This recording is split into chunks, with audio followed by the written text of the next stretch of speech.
Y por supuesto, les recomiendo estos dos videitos complementarios que explican bien sobre lo que es la fenomenología. El teórico del profesor Vives sobre Merleau-Ponty, que es el autor principal que nosotros vemos aquí en esta unidad, y los teóricos de Lucía Rossi, que están también muy bien explicados. Bien, yendo exclusivamente al tema.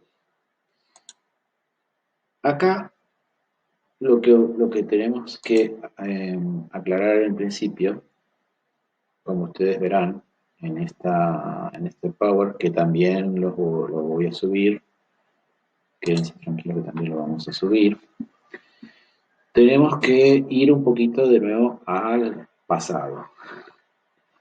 Vieron como siempre decimos, o sea, el pasado, el presente, la historia se resignifica de cómo no podemos hacer una línea cronológica y bueno, hay como una dinámica diferente en la manera de estudiarlo. Pero, aunque les parezca eh, contradictorio, ya aquí en esta línea, estamos hablando de 1864, comienza a generarse lo que es la psicología fenomenológica y ya estaríamos hablando de cuestiones más contemporáneas. ¿Ven? Por esto les digo, es decir, hay algunos aspectos que están en la época de fines del siglo XX, perdón, del fin del siglo XIX, y todavía podríamos hablar de germen de una psicología contemporánea. Entonces, por eso tampoco se puede marcar una línea concreta, es decir, hasta acá es esto y hasta acá es esto otro, sino que la manera de comprenderlo tiene que ver con una dinámica de los distintos paradigmas que también se fueron dando. Entonces, concretamente, casi en la misma época que teníamos a Wundt y el estructuralismo, trabajando ya con los estudios de la conciencia, también por el lado de la escuela austríaca de psicología, tenemos a un autor llamado Franz Brentano que crea la denominada psicología del acto. También estudiaba la conciencia, pero la concebía de una manera diferente. Concebía la conciencia como una unidad manifestada en actos. ¿Esto qué quiere decir? Que la conciencia no se puede captar o estudiar a partir de los elementos, porque si nosotros estudiábamos las conciencias a partir de los elementos, término piano por excelencia, se destruye la unidad esencial de la conciencia, que es intencional. La conciencia, a diferencia de los fenómenos físicos, es conciencia de algo, tiene una intencionalidad, es decir, como que no la podés congelar a la conciencia, no la podés congelar en el estudio, porque la conciencia siempre está referida a algo. Los fenómenos psíquicos tienen una intencionalidad, es decir, está la cosa y lo que percibe el ser de la cosa. Entonces, eso no lo podés separar, no lo podés pensar como algo aislado, no lo podés captar en un laboratorio como si estuvieras captando una célula. Entonces, esta es una línea que eh, trabajó muchísimo los fenómenos de la conciencia, pero de otra manera, más filosófica, si se quiere, o sea, tenía mucha influencia sobre la filosofía también. O sea, Brentano era filósofo, Brentano tenía justamente muchísima influencia sobre mejor dicho, entraron, en él tenía muchísima influencia todo lo que venía trabajándose sobre la conciencia desde la filosofía.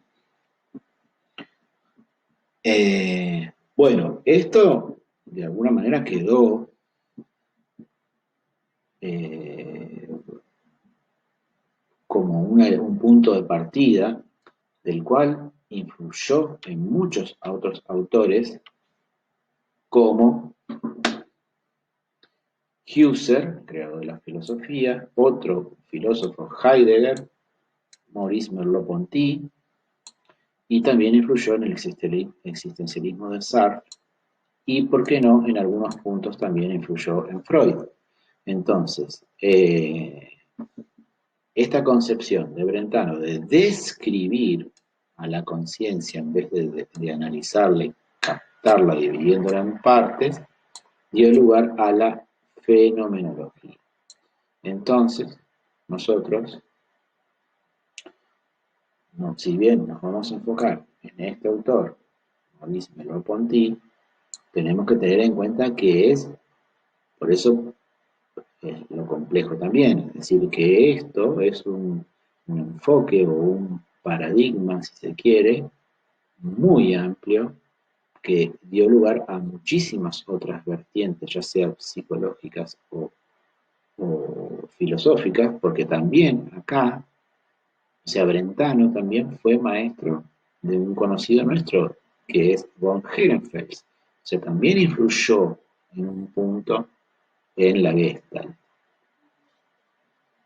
Entonces es como que se ramifica por todos lados. Por eso nosotros tenemos que saber bien, y esperemos que quede lo más claro posible en esta explicación que les voy a dar, en qué se trata la fenomenología. ¿Eh? Por eso el término describir juega tan fuerte acá. O sea, más que explicar, la fenomenología se postula describir. Y eso ya en un punto también, por supuesto, la ciencia imperante lo criticaba, ¿no? Pero bueno, la psicología justamente también tiene ese debate, es decir, bueno, cómo entendemos al ser humano desde la psicología, desde las ciencias matemáticas, desde las ciencias exactas, desde las ciencias naturales, desde las ciencias del espíritu. Entonces, todo es un debate que aún hoy incluso sigue teniendo fuerza. Pero bueno, es importante que nosotros veamos un poco cuál es el marco general, historizando justamente cuál es el marco general que se está dando en este nuevo lineamiento que ustedes están conociendo y que espero que algunos hayan leído algo, al menos en el momento que estamos viendo y escuchando esta clase.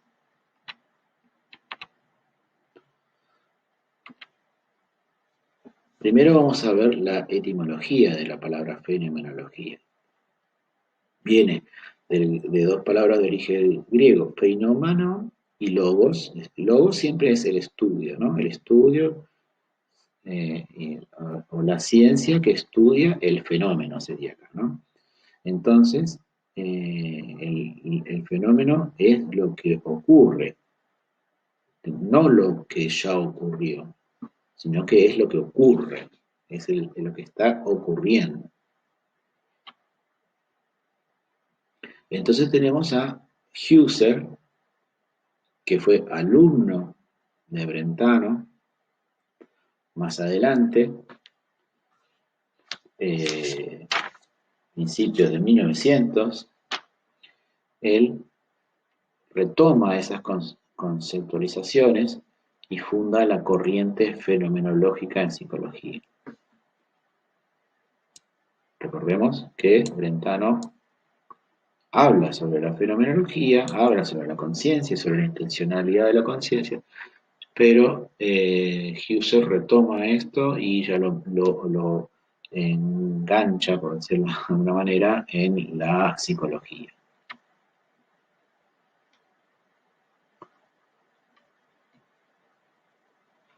Entre el discurso especulativo de la metafísica discurso especulativo de la metafísica,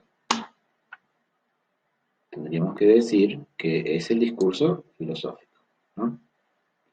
Y el raciocinio del positivismo, de las ciencias positivas, Husserl propone la fenomenología como la vuelta al mundo de la experiencia, al mundo de lo vivido. ¿Mm? Vuelve a las cosas mismas.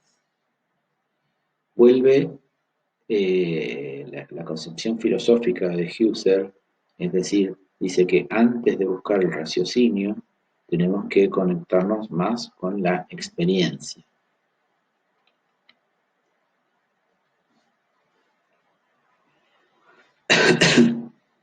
Entonces, como les decía, va a cuestionar el positivismo, por el énfasis dado a la viabilidad de un conocimiento exacto, objetivo y neutro. ¿Eh? Recuerden que un poco cuando explicaba lo de la Gestalt también tenía un poco esto. Esto venía por la influencia de las ciencias naturales. Entonces dice que el método experimental no es el único camino válido para investigar al ser humano. Y entonces, acá hay otro punto que se caracterizaría por la psicología contemporánea. La dimensión de la subjetividad. ¿Se acuerdan que antes veíamos que la subjetividad no era considerada? ¿Por qué no era considerada? Porque eso no daba lugar a que el conocimiento sea exacto, objetivo y neutro, porque la subjetividad tenía que ser dejada de lado. Entonces, estos autores defienden que se vuelva a entender la subjetividad y entonces por eso se dice que es un punto más relacionado con la contemporaneidad, con la psicología contemporánea. Estos autores rechazan el reduccionismo de los métodos empíricos y se concentran en el significado y la importancia de los fenómenos de la conciencia. Entonces, también, y acá ustedes seguramente habrán visto algo de Kant, también reaccionan como el intelectualismo o el racionalismo, también es una manera de debatir o de cuestionar un poco lo que tenía que ver con la filosofía kantiana.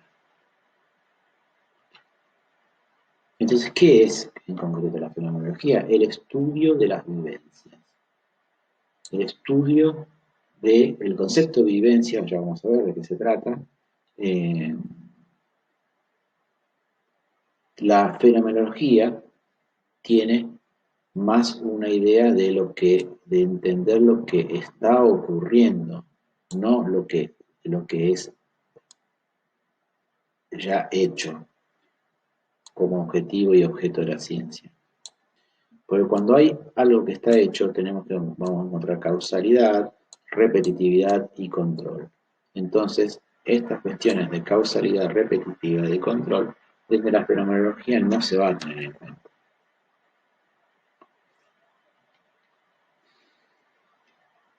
¿Por qué no se va a tener en cuenta? Porque la conciencia y el objeto no son entidades separadas, sino que se definen a partir de correlación. Sujeto y objeto están íntimamente ligados.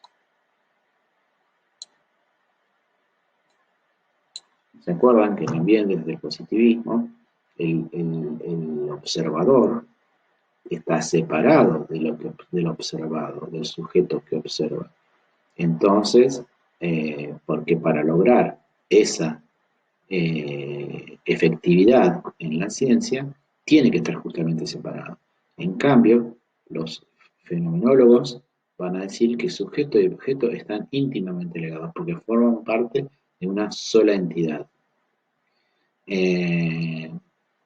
Porque justamente ambos tienen conciencia y entonces la conciencia y el objeto no va a estar desligada.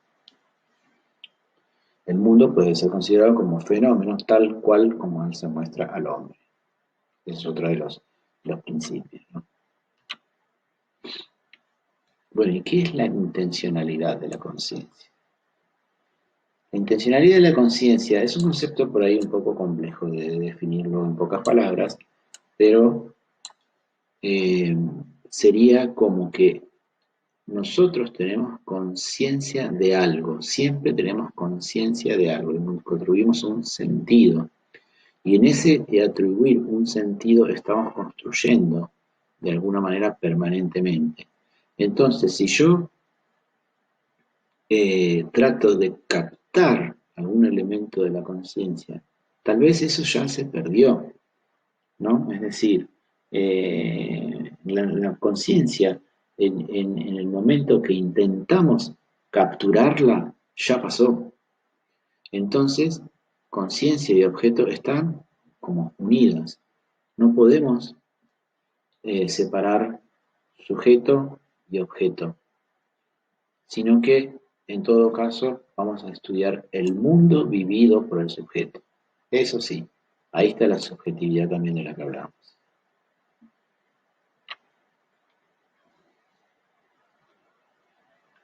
Otro de los principios es mirar a las cosas como ellas se manifiestan, es decir, a las cosas mismas, la búsqueda de la esencia del fenómeno, de aquello que no varía, porque el sujeto se dona al objeto que interroga por intermedio de los sentidos. Él se dona como dotado de una esencia. Entonces, acá hay otro concepto característico de la fenomenología que es que la esencia es una atribución de sentido al objeto, resultante del acto dador de sentido de la conciencia originaria. Entonces, cuando nosotros atribuimos un sentido al objeto, estamos eh, construyendo en ese acto dador de sentido eh, la posibilidad de poder definirlo, la posibilidad de poder sentirlo, la posibilidad de poder interrogarlo si se quiere también. Pero eso es un todo, eso es un todo. No podemos separarlos en elementos. En definitiva es eso más que nada, ¿no? Es un todo. Por eso también influyó en la psicología de la Gestalt cuando hablaba de que el todo es más que la suma de las partes. Bueno, la trayectoria fenomenológica. ¿Cómo es el método fenomenológico? En todo caso, en líneas generales, ¿cómo se va a entender el método fenomenológico, ¿no? El investigador tiene que establecer un contacto directo con el fenómeno que está siendo vivido. Por ejemplo, el investigador, el psicólogo, tiene que establecer un contacto directo sin prejuicios, sin preconceptos, despojado de todo aquello que sea previo para conectarse con el sujeto que está estudiando. Para comprenderlo tenés que buscar cómo describe la experiencia de los sujetos que lo vivencian. Eso es básico también. El sujeto estudiado no es un sujeto pasivo, sino que es un sujeto que también tiene su propia descripción de la experiencia. Aquí en un punto también se podría relacionar con una introspección, pero la diferencia es que la introspección, toda esa descripción de la experiencia, se trataba de encasillarla en determinados casilleros que ya estaban, figurativamente, ¿no? Por supuesto. En cambio, los fenomenólogos lo van a tener que englobar en la vivencia en sí, no tanto en la explicación, sino en la descripción. Bueno, acá está. Fenomenología tiene la preocupación de describir el fenómeno y no de explicarlo, para no buscar, no tener que preocuparse en buscar relaciones causales. Hay que mostrar y no demostrar. Ahora sí, la descripción supone un rigor. Ese rigor es justamente de tratar de encontrar esa adecuada descripción del fenómeno, ¿no? La fenomenología imprime a la psicología una nueva postura para interrogar los fenómenos psicológicos, ir más allá del estudio de los comportamientos observables y controlables, como se daban en el positivismo. Entonces, va a estudiar más que nada la vivencia del ser humano en una determinada situación o contexto, podríamos agregar aquí, ¿no?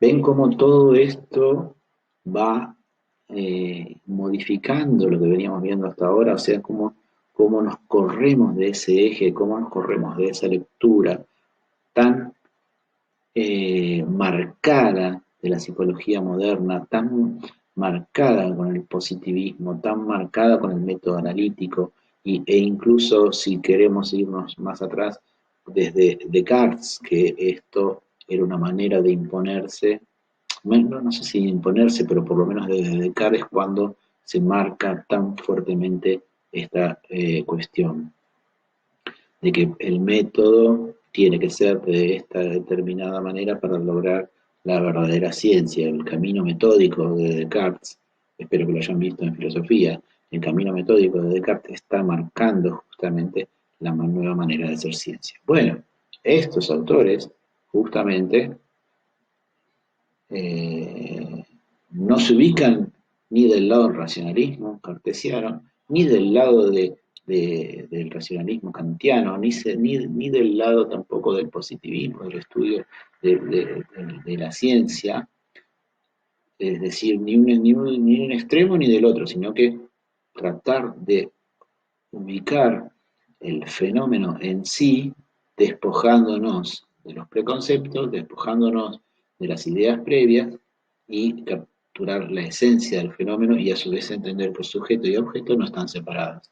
Entonces ya ahí es como un eje totalmente diferente e incluso, como les dije al principio, influyó sobre lo que vino después, ¿no? Heidegger, Sartre, Merleau-Ponty, incluso Lacan también está influido en un punto por la fenomenología. O sea, todos estos autores que vienen después tienen en un punto una influencia sobre la fenomenología. Y ni hablar lo que viene después con la psicología humanística existencial, que también es otro de los enfoques que tiene mucha influencia de la fenomenología.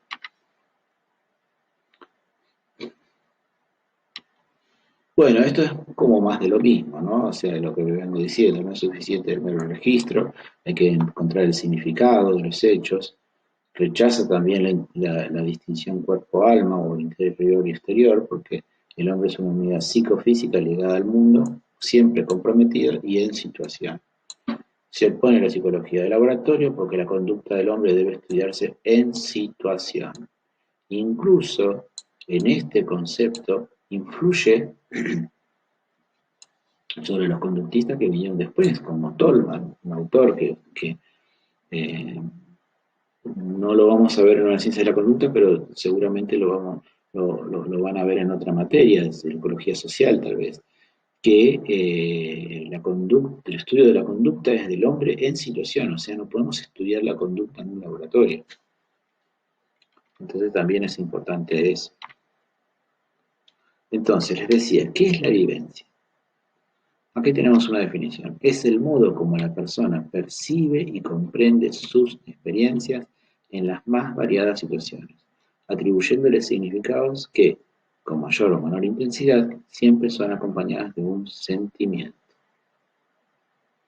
Entonces es la manera en que la vivencia es la manera en que percibimos y comprendemos las experiencias en las diferentes situaciones y le damos un significado. Y a su vez de darle significado, esto va a estar acompañado de algún sentimiento. Si yo, no es lo mismo que yo pueda ver en Google Maps una dirección determinada eh, por internet y ubicarme en la calle X, pongámosle en la calle del Paseo de la Costa. En el Paseo de la Costa yo veo que están todas las fotos, están todas todas las indicaciones, ¿no? En paseo, si quiero, por Street View y voy explorando. No es lo mismo que yo pueda describir lo que estoy viendo desde un mapa que ir y caminar por el paseo de la costa, de respirar el aire puro que se pueda sentir ahí, escuchar el sonido del río, de los pájaros, del ambiente, el calor o el frío, lo que se vaya sintiendo, el sentir el caminar por la costa, mojarme la cara en el agua, qué sé yo, cosas que tienen diferencia de cualidad a lo que venía dándose antes. Entonces, eso es la vivencia. No es lo mismo que yo pueda describir el paseo de la costa que vivenciarlo caminando por el paseo de la costa, en definitiva. Bueno, antes de ir a Merleau-Ponty,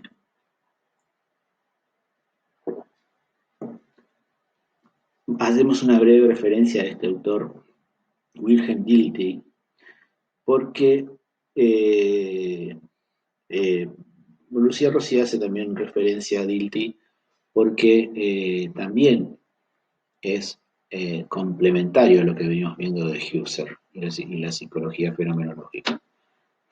¿Por qué? La psicología comprensiva influyó también en la psicología humanística y existencial. Tenemos que entender que más que explicar es necesario comprender. Dilthey divide el mundo de la naturaleza del mundo del espíritu. Para conocer el mundo de la naturaleza, lo que está allí afuera, por decirlo de alguna manera, la descripción externa del fenómeno, solamente lo podemos explicar, alcanza para conocerlo, podemos explicar. Pero para conocer el mundo del espíritu, más que explicarlo, es necesario comprenderlo. ¿Y cómo lo comprendemos? Captando su sentido interno. Entonces Dilthey va a decir, más que la ciencia en el mundo de la naturaleza, las ciencias naturales, la psicología es base de las ciencias del espíritu, porque toma en cuenta las diferencias individuales y las diferencias en el tiempo.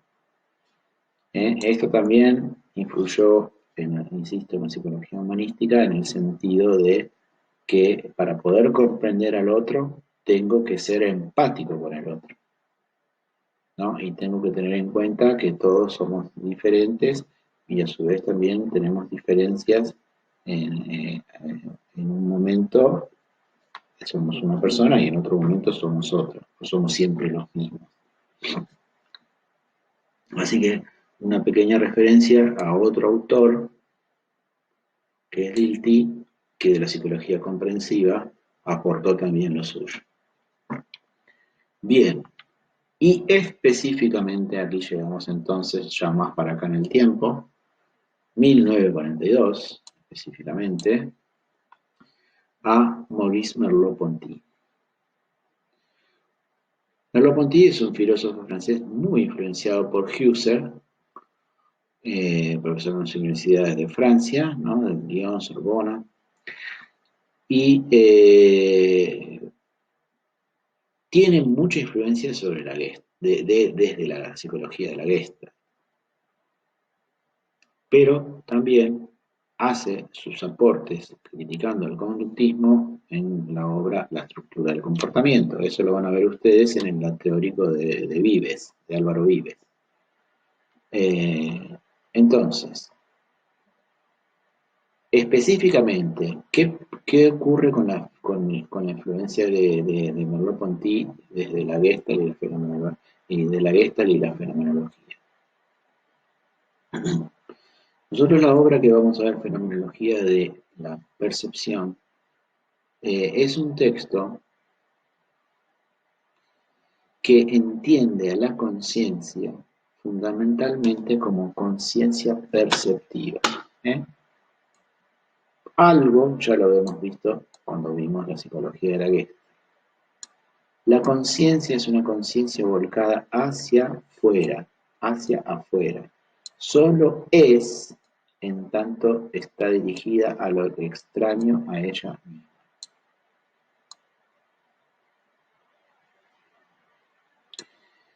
Entonces, ¿qué podemos decir con esta frase? Muchas cosas.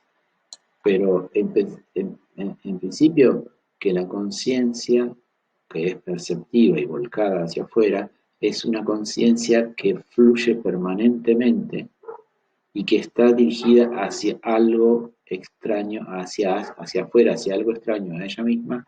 Entonces, como que cuando nosotros percibimos el mundo, lo percibimos hacia afuera, pero desde un lugar que nos es dado por nuestro propio cuerpo. El cuerpo se relaciona a la conciencia, a la percepción, la conciencia perceptiva, también con nuestro cuerpo. El cuerpo es el único lugar donde se es sujeto y objeto a la vez. En este texto, él hace muchas alusiones con respecto a esto, hace muchas alusiones también a la fenomenología en sí, pero específicamente también, si bien está influido por la psicología de la Gestalt, también hace algunas objeciones a algunos conceptos de la Gestalt y pone como punto de partida esta cuestión de que el cuerpo también es la manera que tenemos también de relacionarnos con el mundo. Y que en ese relacionarnos con el mundo construimos a partir de lo que nos indica también nuestro cuerpo. Es decir, nosotros tenemos dificultades para construir algo que tenga que ver con nuestra no mirada. Entonces, la manera en que nosotros miramos, la manera en que nosotros tomamos conciencia de algo, también tiene mucho que ver con la mirada. No, lo que no miro no está hacia afuera. Entonces, siempre tenemos una perspectiva que es el estrato fundante que le otorga él a la percepción.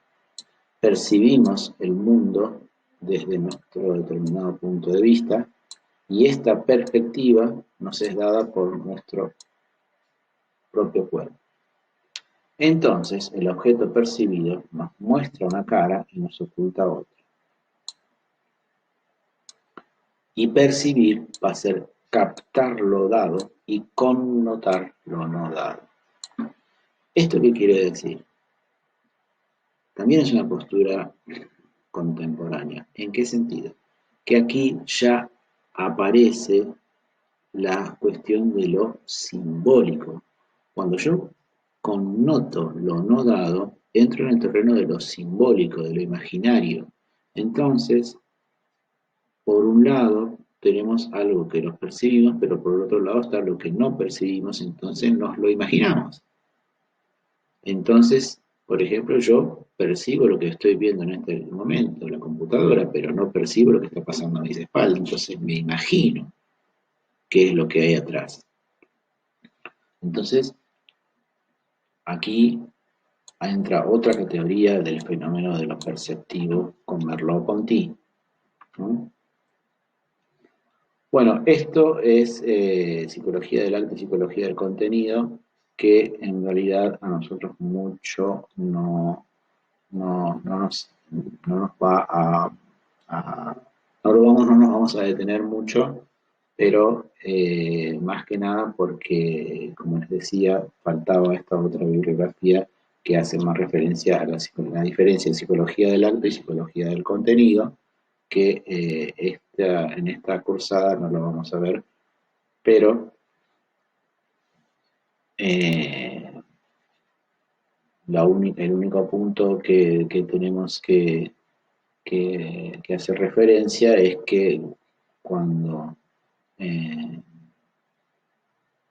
Brentano hablaba de la psicología del acto, a diferencia de la psicología del contenido que él llamaba al- al estructuralismo, decía que era explicativa, intelectualista, que hablaba de las representaciones, que hacía una observación experimental por medio de la introspección y que había elementos irreductibles de la conciencia. En cambio, que es metodológica. En cambio, la psicología del acto es sistemática ya que es descriptiva y tiene como base la voluntad, la intencionalidad de la conciencia. O sea, la conciencia es diferente también aquí en Brentano.